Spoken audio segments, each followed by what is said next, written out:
1 year later, and I'm sorry, I don't remember the exact date, only the month and the feeling. 1 year later, I've cut off my hair and gained back the weight I lost, and I still don't have a tattoo, yet. 1 year later, and I still don't wear makeup as often as anyone wants me to. I curse and swear and drag my feet and question everything anyone tells me to do. I'm still me 1 year later. Hair shorter because lithium was the magic you thought would correct me. Instead, I cried as the one aspect of my appearance I wanted washed down the drain, my body registering the toxicity before your miracles could even begin working. 1 year later, and drug-free, because the lithium made my hair fall out. The anti-anxiety gave me panic attacks, and the mood stabilizer made me narcoleptic. And I'm pretty sure one of the three is the reason I don't remember about a month after my 19th birthday.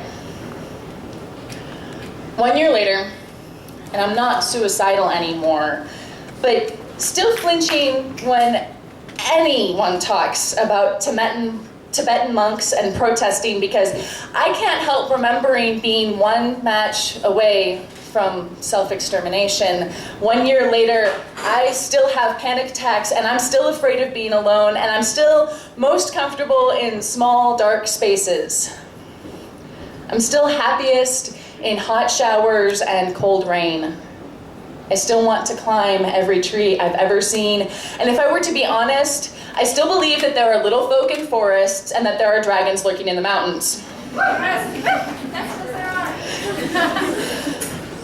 I still think that the pinnacle of existence must be flying, and sometimes I stand with my arms stretched behind me, especially when the wind blows.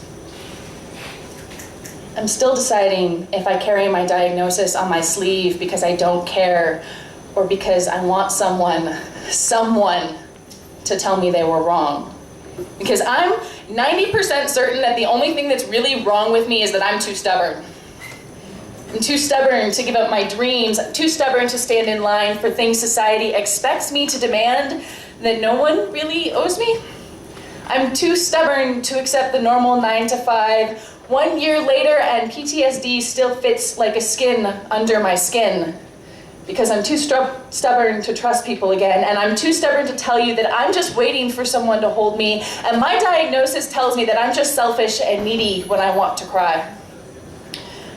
My diagnosis tells me that I'm simply overreacting, aren't I, to be angry about the triple threat comorbid combination you've saddled me with, because I don't think I can ever say again, I'm fine, without thinking as fine as I can be with bipolar, borderline personality disorder, and PTSD.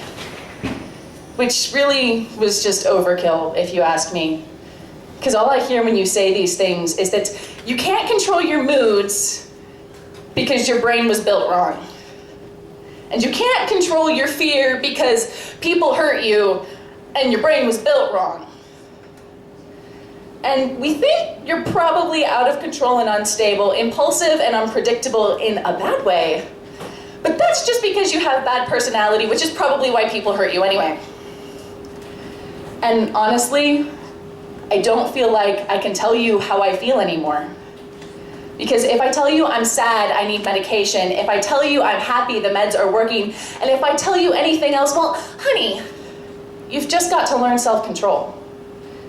But if you asked me, I tell you that now, 1 year later, I have finally learned how to be angry. And maybe I am.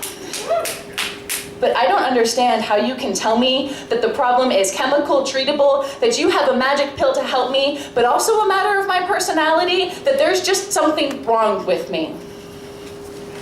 1 year later, and I still wonder if the reason I had chosen fire, if no one had been there to turn to save myself, wasn't because fire was the method used to purify witches and heretics, and I never wanted to die. But even before you tried to tell me that there was something wrong with me, I thought that I was a monster in need of purification. You see, there is something about the agony of fire humanity associates with being set free. 1 year later, my friend, and sometimes I still wonder if, had I died that night, you wouldn't have taken your own life. Because after everything they've told me, I can't help but wonder if I wasn't the survivor that wasn't meant to be. I'm still here, still alive, learning how to live.